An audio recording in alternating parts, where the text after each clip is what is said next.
นี่ท่านผู้ชมรถปั่นเขาก็มาที่ห้อยท่านผู้ชมเอาก็เกี่ยมจะปั่นนะรอบนี้นะ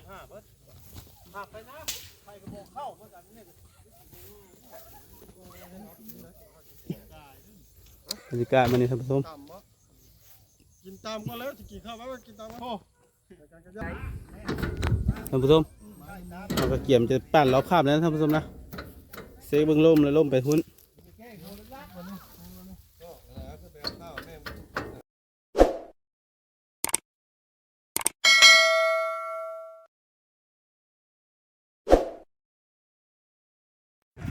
สวัสดีท่านผู้ชมมื้อนี้อยู่ช่อง YouTube ตักตะแค่เราจะพามาเบิ่งปั้นข้าวท่านผู้ชมตอนนี้กระทางเข้านะท่านผู้ชมเนาะเบิ่งเลยท่านผู้ชมช่วงนี้มันก็ย่ำผลนะท่านผู้ชมนะมาเลยทีมงานเขาเหยียบเลยเหยียบเบิ่งเลยท่านผู้ชมเด็กสองเข้ามาเลยท่านผู้ชมเด็กสองเข้ามาเลย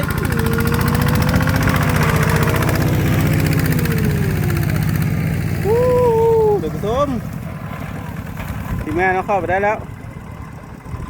ถ้ารอรถปั้นท่านผู้ชมรถปั้นเขายังบ่มาท่านผู้ชม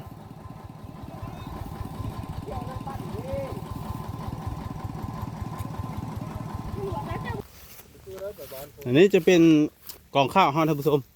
นี่เนาะมื้อนี้เขาจะได้ปั้นก้อนท่านผู้ชมเพราะว่าตัวนี้เป็นข้าวดอแบบมีไผ่เผานะเขาก็เลยเอาตัวนี้มา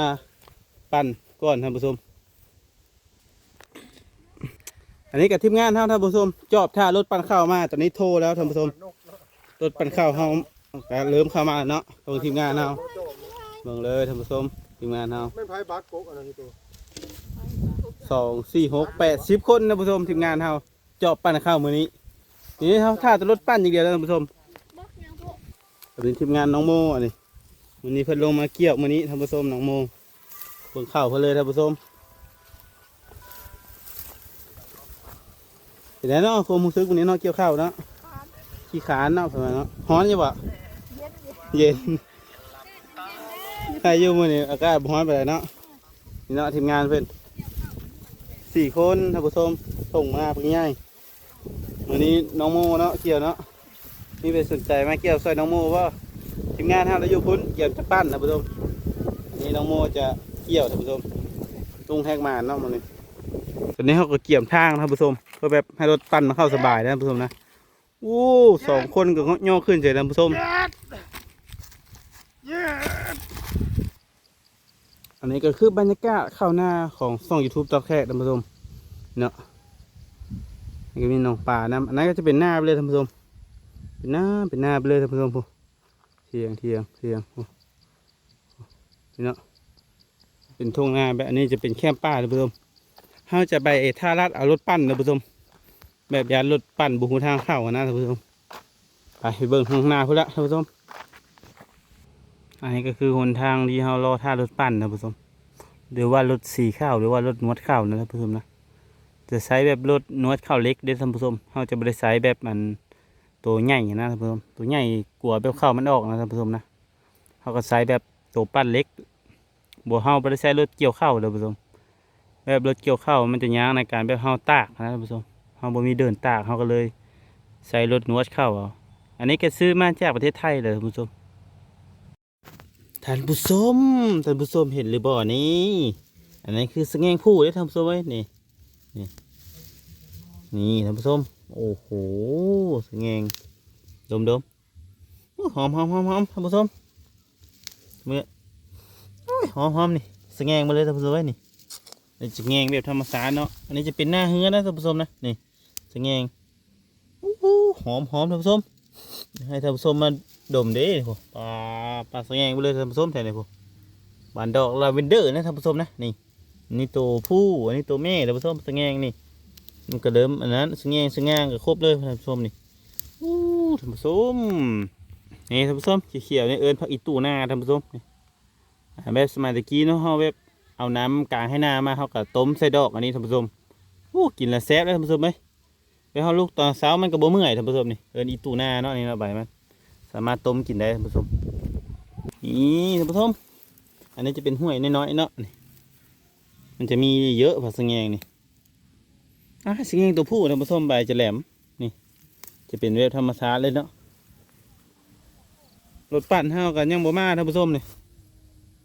อันนี้ก็ทีมงานเฮาท่าปั่นนี่ละนี่ก็5 โมงแล้วท่านผู้ชม5 นาฬิกาแล้วไปให้ท่านผู้ชมเบิ่งสแงงก่อนซะท่านผู้ชม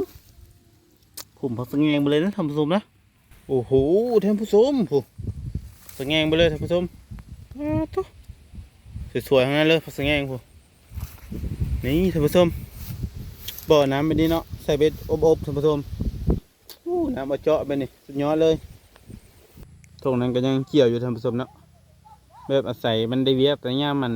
4-5 โมงนะท่านผู้ชมนะนี่มันปั่นหาว่ายังบ่มาท่านผู้ชมถ้าจะ3 โมงท่านผู้ชมเลยเพราะว่าช่วงนี้ก็คิวรถปั่นเยอะนะท่านผู้ชมนะทีมงานเขาก็นอนท่าเพื่อท่านผู้ชมนั่งท่านอนท่าหัวรถไถเขาอาจจะเข้าปั่นกองข้าวท่านผู้ชมถ้าเบิ่งรถปั่นมาเด้อท่านผู้ชมเด้อหรือว่ารถสีข้าวนะท่านผู้ชมนะตอนนี้รถปั่นเขาก็มาที่ห้อยท่านผู้ชมมันนี่ก็10 มื้อแล้วท่านผู้ชมเลย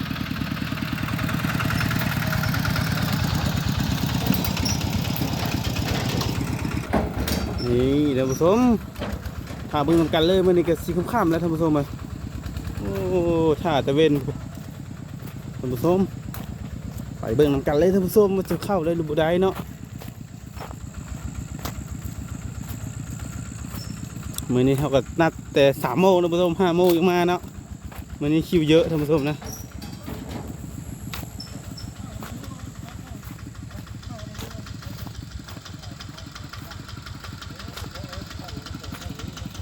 เราจะยูเข้าท่านผู้ชมเราจะใช้รถไถตอกแก้เข้าท่านผู้ชมท่านผู้ชมโอ้แสงบ่มาท่านผู้ชมเนี่ยบรรยากาศรถปั่นเฮารถปั่นเล็กนะท่านผู้ชมนะรุ่นสิงเปื่อยนะของประเทศไทยนะท่านผู้ชมนะนี่อันนี้น้องซ่านะก็มาปั่นด้วยท่านผู้ชมวันนี้นะรถสีขาวเล็กท่านผู้ชมทีมงานเราก็เตรียมจะสุกนะท่านผู้ชมนะ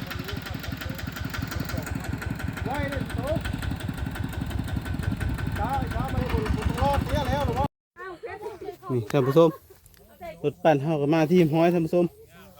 เอาก็เกี่ยมจะปั่นนะรอบนี้นะ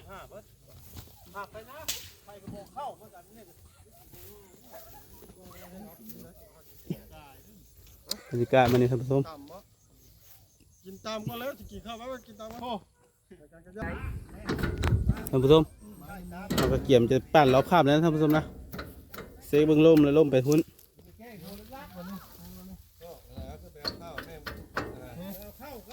อันนี้จะเป็นรถนวดข้าวของคนไทยแล้วท่านผู้ชมนะทีมงานเขาโซ่มันเล็กๆอยู่ยุบตีนมันยุบบ่อมเกือบฆ่าท่านผู้ชมตอนเข้ามาเขาถ่ายไว้ท่านผู้ชมเอาฆ่าหนูมันเนาะ